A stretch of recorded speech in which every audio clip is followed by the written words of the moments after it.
नमस्कार, जी पंजाब हरियाणा हिमाचल पर आप सभी का स्वागत है। मैं हूं आपके साथ मोनिका ठाकुर और शुरुआत करने वाले हैं बड़ी खबरों के साथ। हरियाणा के सीएम मनोहर लाल अब से कुछ ही देर बाद प्रधानमंत्री नरेंद्र मोदी से मुलाकात करने जा रहे हैं। माना जा रहा है कि सीएम की इस मुलाकात में एसवाईएल का मुद्दा टॉप एजेंडे में शामिल हो सकता है। आपको बता दें कि इससे पहले एसवाईएल के मुद्दे पर दिल्ली में जल संसाधन मंत्रालय के सचिवों के साथ पंजाब और हरियाणा के मुख्य सचिवों की बैठक हुई है, जिसमें दोनों सूबों के मुख्य सचिवों ने अपना अपना पक्ष रखा है। हरियाणा ने इस बैठक में एसवाईएल का निर्माण जल्द से जल्द पूरा करने की मांग रखी थी। साथ ही उन्होंने नहर के अधूरे काम को पूरा करने के बारे में एक ज्ञापन भी गृह मंत्री को सौंपा था।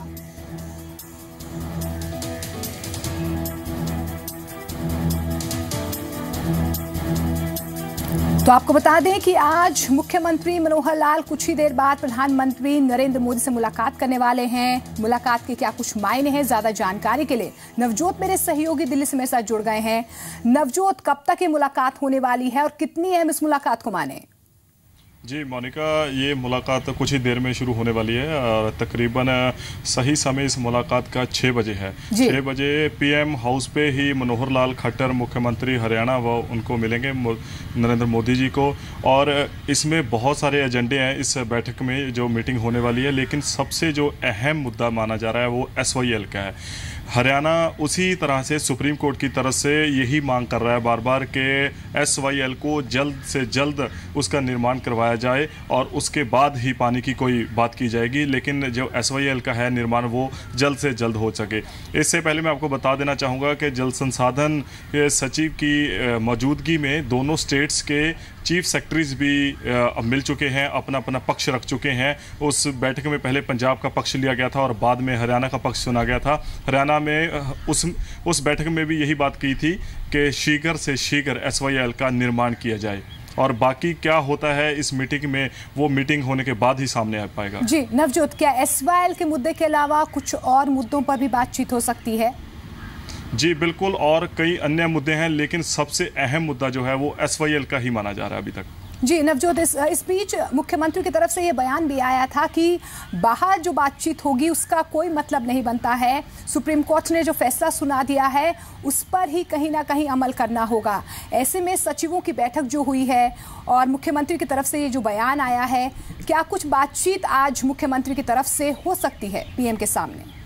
जी बिल्कुल, वो एसवाईएल के निर्माण को लेकर ही बात कर सकते हैं। जैसे कि मैं आपको पहले ही बता चुका हूँ, जल संसाधन सचिव के जो केंद्र के दखल से जो बैठक हुई थी उसमें भी उन्होंने यही कहा था। जो हरियाणा के सचिव थे उन्होंने कहा था, दीपेंद्र सिंह देसी जी ने, कि एसवाईएल का सिर्फ शीघ्र से शीघ्र निर्माण हो, कि जैसे सुप्रीम कोर्ट ने कहा है कि एसवाईएल का निर्माण हो, पानी की बात को बाद में विचारा जाएगा, उसी तर्ज पे मनोहर लाल जो मुख्यमंत्री हरियाणा है वो भी बार बार यही बात का जिक्र कर रहे हैं कि एसवाईएल का निर्माण ही हो। तो आज जो प्रधानमंत्री के साथ मुलाकात होने जा रही है शाम को 6 बजे कुछ ही देर बाद, तो उसमें भी वो निर्माण की ही बात कर सकते हैं। बिल्कुल। और इस बीच क्या नवजोत, केंद्र की तरफ से जो पहल की गई है, दखल जो केंद्र की तरफ से दिया जा रहा है, क्या इसको लेकर भी मुख्यमंत्री अपना पक्ष रख सकते हैं? जी बिल्कुल, इसको जेकर देखा जाए तो पहले पंजाब के सीएम भी पीएम मोदी से मिल चुके हैं एसवाईएल के मुद्दे से, और उस बैठक में पहले पंजाब का ही पक्ष सुना गया था।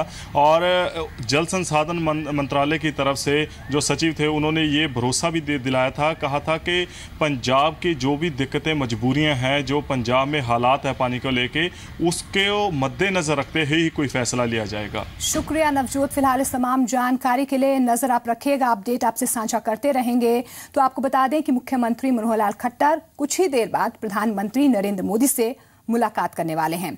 आगे बढ़ते हैं। कुरुक्षेत्र में विश्व धरती दिवस के मौके पर एक कार्यक्रम का आयोजन किया गया, जिसमें हरियाणा विधानसभा स्पीकर कंवरपाल गुर्जर ने शिरकत की है और प्रदेश के कई इलाकों में जलस्तर के डार्क जोन में जाने पर चिंता जाहिर की है। गुर्जर ने कहा कि पानी बचाने को लेकर लोगों को जागरूक करने की जरूरत है। विश्व धरती दिवस के मौके पर कुरुक्षेत्र में आयोजित एक कार्यक्रम में हरियाणा विधानसभा स्पीकर कंवरपाल गुर्जर ने कहा कि हरियाणा के इलाकों में वाटर लेवल डार्क जोन में चला गया है। साथ ही विधानसभा अध्यक्ष ने खेती में भी सुधार की जरूरत पर जोर दिया।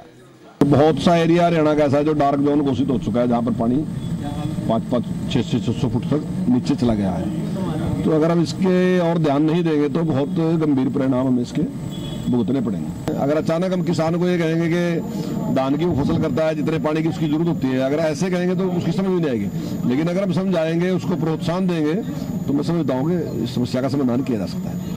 पानी की समस्या विकराल होती जा रही है। कुरुक्षेत्र में आयोजित इस निजी कार्यक्रम में पानी के संचयन के बारे में लोगों को जागरूक किया गया। बेसिकली जो सरकार, भारत सरकार और हरियाणा सरकार जितनी नीतियां इस मामले में बना रही हैं, जल संरक्षण को लेकर नीति बना रही है, धरती माता को लेकर जिस तरह से नीतियां बनाई जा रही हैं, इसने इस विषय को अपने हाथ में लिया है और हम नीचे तक पंचों और सरपंचों तक इस बात को पहुंचाना चाहते हैं कि सरकार इसके प्रति कितनी गंभीर है। नीर संस्था की तरफ से आयोजित इस कार्यक्रम में पंचायत सदस्यों ने भी हिस्सा लिया, जिन्होंने कहा कि वो भी लोगों को पानी बचाने के लिए जागरूक करेंगे। कुरुक्षेत्र से राकेश रोहिल्ला, जी मीडिया। गुरुग्राम में गुरुग्राम बेंच ऑफ NIRC की ओर से रोड मैप टू GST के नाम से 2 दिवसीय नेशनल कॉन्फ्रेंस का आयोजन किया गया, जिसमें हरियाणा के वित्त मंत्री कैप्टन अभिमन्यु ने भी शिरकत की है। इस 2 दिवसीय आयोजन में देश के कई राज्यों से चार्टर्ड अकाउंटेंट्स ने हिस्सा लिया और GST के मुद्दे पर यहां पर चर्चा की गई है। इस मौके पर हरियाणा के वित्त मंत्री ने कहा कि GST के मुद्दे पर पहले दिन भारत के इतिहास का लोकतांत्रिक परिवर्तन देखने को मिला है और इस परिवर्तन में आजादी से पहले और आजादी के बाद का परिवर्तन शामिल है, जिसका देश ही नहीं दुनिया को इंतजार है। उन्होंने कहा कि इस परिवर्तन से सभी स्टेक होल्डर्स को फायदा मिलेगा। हरियाणा सरकार के अधिकारीगण भी इस कॉन्फ्रेंस में हिस्सा लेने के लिए आए हैं। इससे GST के बारे में अवेयरनेस बढ़ेगी। जैसे GST जो 1 जुलाई को पूरे देश भर में लागू होगा, एक राष्ट्र एक बाजार एक कर के सिद्धांत को लागू करने वाला ये GST ये सफल हो, इसके अनेकों प्रयास हो रहे हैं। उन्हीं प्रयासों में एक बड़ा महत्वपूर्ण प्रयास आज गुरुग्राम की इस NIRC के चैप्टर ने यहाँ पर किया है। मैं उनको साधुवाद करता हूँ, उनका धन्यवाद। हरियाणा के कैबिनेट मंत्री करणदेव कंबोज ने यमुनानगर की नई अनाज मंडी का दौरा किया है। उन्होंने दावा किया कि हरियाणा के अनाज मंडियों में हालात काफी बेहतर हैं। कंबोज ने कई जगहों पर आगजनी से बर्बाद हुई किसानों की गेहूं की फसल पर चिंता जताई है। कंबोज ने कहा कि मंडी के गेट पर इलेक्ट्रॉनिक कांटे लगाए जाएंगे, साथ ही मंडियों को CCTV कैमरे से लैस किया जाएगा ताकि किसानों को गेहूं की तोल की पूरी लागत मिल सके और इसमें कोई गड़बड़ी सामने न आए। करणदेव कंबोज ने इस दौरान खुले में रखे गेहूं को भी चेक किया और अधिकारियों को इनके बारिश के भेंट न चढ़ने देने के लिए सख्त हिदायत दी है। कई जगह है ना ऐसी अनहोनी घटना हुई है और ये जो हमारी इंश्योरेंस स्कीम है उसमें कवर भी नहीं होती आग की जो है, तो उसके लिए मैंने भी स्वयं जा करके मुख्यमंत्री जी से बात की थी और उनको बताया कि प्रदेश में दौरा करने के दौरान कई जगह इस प्रकार की शिकायतें आई हैं, समस्याएं आई हैं कि किसानों की खड़ी फसल जो है ना वो आग के हवाले हो गई और वो सुहा हो गई जल करके, तो ऐसे किसानों को राहत देने पर विचार कर रहे हैं। हरियाणा के मुख्यमंत्री मनोहर लाल मोहाली के चप्पड़चिड़ी में उस जगह पहुंचे जहां पर सिख कौम के योद्धा बाबा बंदा सिंह बहादुर का स्मारक है। सीएम ने स्मारक में लगी फोटो प्रदर्शनी को भी देखा। यह है महान सिख योद्धा बंदा सिंह बहादुर जी का स्मारक। 20 एकड़ में बने इस ऐतिहासिक स्थल पर सिख जनरल बाबा बंदा सिंह बहादुर और मुगलों की फौज के बीच युद्ध हुआ था। शुक्रवार को हरियाणा के मुख्यमंत्री मनोहर लाल मोहाली के चप्पड़चिड़ी में मौजूद इस ऐतिहासिक स्मारक को देखने पहुंचे। बाबा बंदा सिंह बहादुर की मूर्ति और फतेह बुर्ज का अवलोकन किया और इसके इतिहास के बारे में जानकारी ली। मुख्यमंत्री ने बाबा बंदा सिंह बहादुर की शौर्य गाथा को बयान करती फोटो प्रदर्शनी को भी देखा। मुख्यमंत्री ने कहा कि लंबे समय से इस स्थान पर उनकी आने की इच्छा थी। दरअसल इस स्मारक का निर्माण 2011 में हुआ था। चप्पड़चिड़ी में मौजूद फतेह बुर्ज 11 महीने में बनकर तैयार हुआ था। इसकी ऊंचाई 328 फुट है और इसमें 3 मंजिलें हैं। चप्पड़चिड़ी का स्मारक मुगलों पर सिख सेना की विजय का प्रतीक है। बंदा सिंह बहादुर सिखों के सबसे पहले सेनापति थे। उन्होंने एक एक कर कई मुगलों को शिकस्त दी।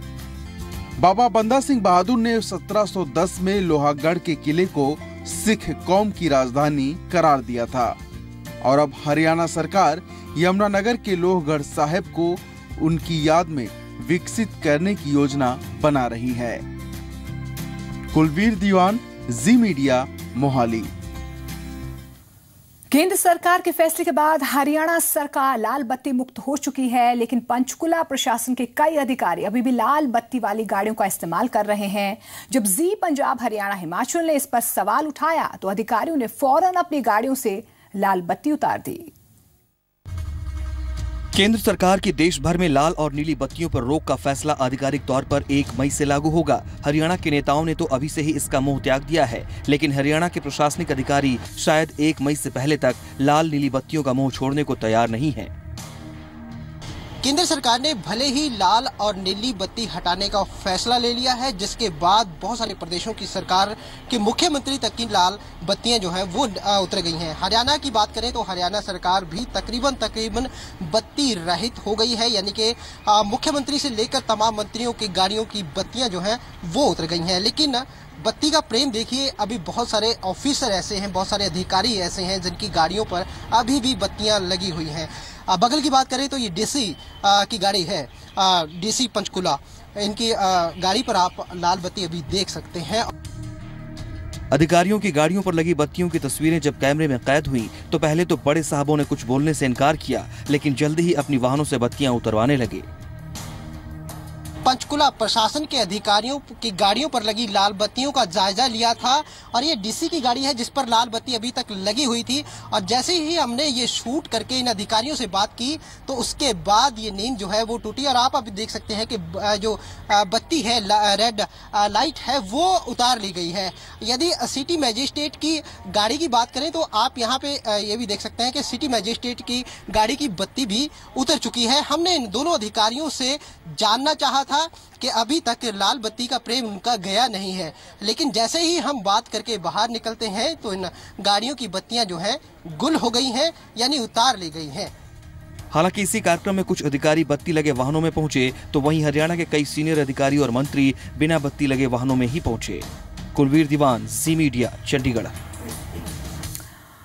और अब बात करते हैं जी पंजाब हरियाणा हिमाचल के वीकली मिशन सादगी की।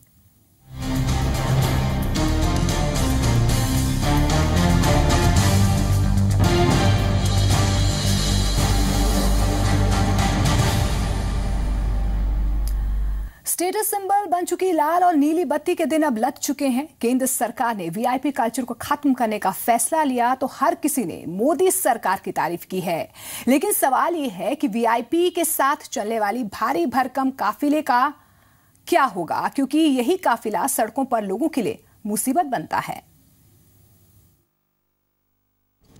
केंद्र सरकार ने वीआईपी लोगों की गाड़ियों से लाल नीली बत्ती हटाने का फैसला तो ले लिया, लेकिन सवाल ये है कि ये लंबा चौड़ा काफिला कम कैसे होगा। जो तस्वीर आप देख रहे हैं ये हरियाणा के मुख्यमंत्री मनोहर लाल खट्टर के काफिले की है। मिशन वीआईपी कल्चर के तहत इस वक्त हम जो तस्वीरें दिखा रहे हैं ये हरियाणा के मुख्यमंत्री मनोहर लाल खट्टर का काफिला है। आप देख सकते हैं कि इसमें काफी संख्या में सुरक्षा गार्ड और गाड़ियां जो हैं वो मौजूद हैं।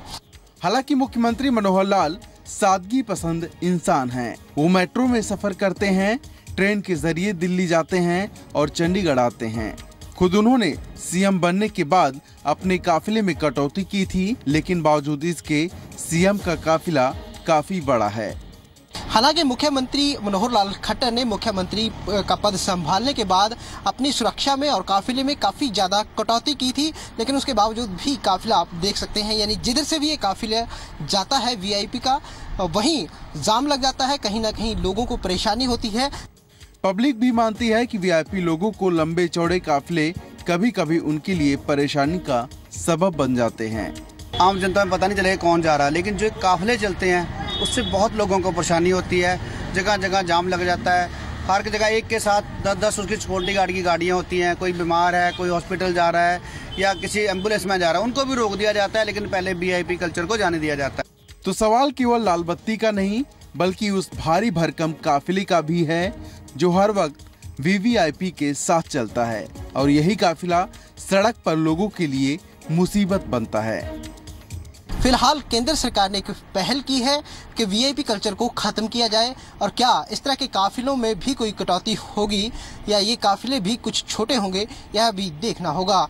कैमरामैन प्रमोद के साथ कुलवीर दीवान, जी मीडिया, चंडीगढ़। खबरों में आगे बढ़ते हैं। धर्मशाला में घोषणाएं पूरी न होने पर शहीद संजीवन राणा के परिजनों का सरकार के खिलाफ गुस्सा फूट पड़ा। नाराज परिजनों ने डीसी ऑफिस तक रोष रैली निकाली है और सरकार पर वादा खिलाफी का आरोप लगाया। हिमाचल प्रदेश की वीरभद्र सरकार से नाराज शाहपुर के सिहुंता के शहीद संजीवन राणा के परिजनों और ग्रामीणों ने प्रदेश सरकार के खिलाफ विरोध रैली निकाली और जमकर नारेबाजी की। आपको याद दिला दें कि शहीद संजीवन राणा पठानकोट एयरबेस हमले में शहीद हुए थे। सैकड़ों लोगों को लेकर शहीद संजीवन राणा के घर से लेकर जहां पे वो उनका अंतिम संस्कार हुआ था, वहां तक हमने रोष रैली निकाली। सरकार ने शाहपुर कॉलेज का नामकरण शहीद के नाम पर करने और उनके बेटे को नौकरी देने का वादा किया था। साथ ही शहीद के लिए श्मशान घाट में स्मृति चिन्ह बनाने की विशेष व्यवस्था का भी भरोसा दिया था। एमपी मिनिस्टर आए थे, उन्होंने बोला था कि श्मशान घाट बनाना है, वो अभी तक 1.5 साल हो गया नहीं बना है। कभी बना रहे हैं, शुरू कर रहे हैं तो कोई ना कोई काम बंद करवा दे रहे हैं। ग्रामीणों का इल्जाम है कि संजीवन राणा की शहादत हुए 1.5 साल बीत गए, लेकिन सरकार ने शहीद परिवार के साथ किया गया एक भी वादा अब तक पूरा नहीं किया है। ब्यूरो रिपोर्ट, सी मीडिया, धर्मशाला। और अब बात करते हैं मौसम की। चंडीगढ़ में आज मौसम पल पल करवटें बदलता रहा। कभी आसमान में काले बादल उमड़ आए तो कभी तेज धूप वहां पर निकल गई। दोपहर के समय आए तेज तूफान ने जनजीवन पूरी तरह से अस्त व्यस्त कर दिया। सड़कों पर पेड़ उखड़कर गिर गए और सड़क पर चलने वाले खासकर 2 पहिया वाहन चालकों को काफी दिक्कतों का सामना करना पड़ा। जी मीडिया संवाददाता कुलवीर दीवान ने हालात का जायजा लिया। पिछले कई दिनों से बरप रहे गर्मी के कहर के बीच चंडीगढ़ में मौसम का मिजाज कुछ बदल गया है।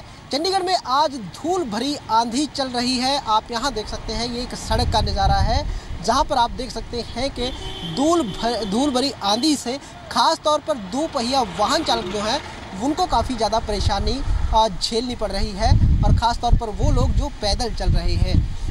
बड़े बड़े पेड़ उखड़कर सड़क पर गिर चुके हैं। आप यहाँ देख सकते हैं कि किस तरह से मौसम ने अपना मिजाज बदला है। लेकिन इसके सब के बावजूद राहत भरी बात यह है कि लोगों को गर्मी से कुछ राहत ज़रूर मिली है। कैमरामैन जसवीर के साथ कुलवीर दीवान, जी मीडिया, चंडीगढ़। और अब बात हिमाचल की करते हैं। हिमाचल के ऊंचाई वाले इलाकों में कुछ देर के लिए हुई जोरदार बारिश ने लोगों को गर्मी से थोड़ी राहत दी है। दरअसल शिमला में कई दिनों से निकल रही चिलचिलाती धूप ने लोगों और सैलानियों की मुश्किलें बढ़ा रखी थी। वहीं मौसम विभाग ने 23 और 24 अप्रैल को भी हल्की बारिश होने की संभावना जताई है। शिमला में झमाझम बारिश की ये तस्वीरें जहां तपती गर्मी के बीच आंखों को सुकून देने वाली हैं, वहीं प्रचंड हो रहे सूर्य देवता के प्रकोप से राहत देने वाली भी हैं। हिमाचल प्रदेश में शिमला समेत ऊंचाई वाले इलाकों में रुक रुक कर हुई बारिश के बाद जहां तापमान में गिरावट दर्ज की जा रही है, वहीं पर्यटकों के साथ ही स्थानीय लोगों को झुलसती गर्मी से राहत भी मिली है। हालांकि ये मौसम पर्यटन के लिहाज से फायदेमंद साबित होगा, क्योंकि बारिश की खबर मिलते ही सैलानी बड़ी संख्या में हिमाचल का रुख करते हैं, जो हिमाचल प्रदेश में पर्यटन व्यवसाय को आर्थिक मजबूती दिला सकता है। विशाल द्विवेदी, सी मीडिया, शिमला। और वक्त आज के सवाल का है। हमारा आज का सवाल है, जत्थेदार गुरमुख सिंह द्वारा मर्यादाएं तोड़ने की वजह से लोगों में शंकाएं थी, उस वजह से उन्हें हटाया गया है। क्या आप एसजीपीसी प्रधान प्रोफेसर कृपाल सिंह बंडूगर के बयान से सहमत हैं? यस के लिए आपको टाइप करना है ZPHH स्पेस Y, नो के लिए आपको टाइप करना है ZPHH स्पेस N और SMS के जरिए आपको जवाब भेजना है 57575 पर। इस सवाल का जवाब आपको रात 9 बजे के बुलेटिन यानी कि पंजाब एट 9 में मिल जाएगा।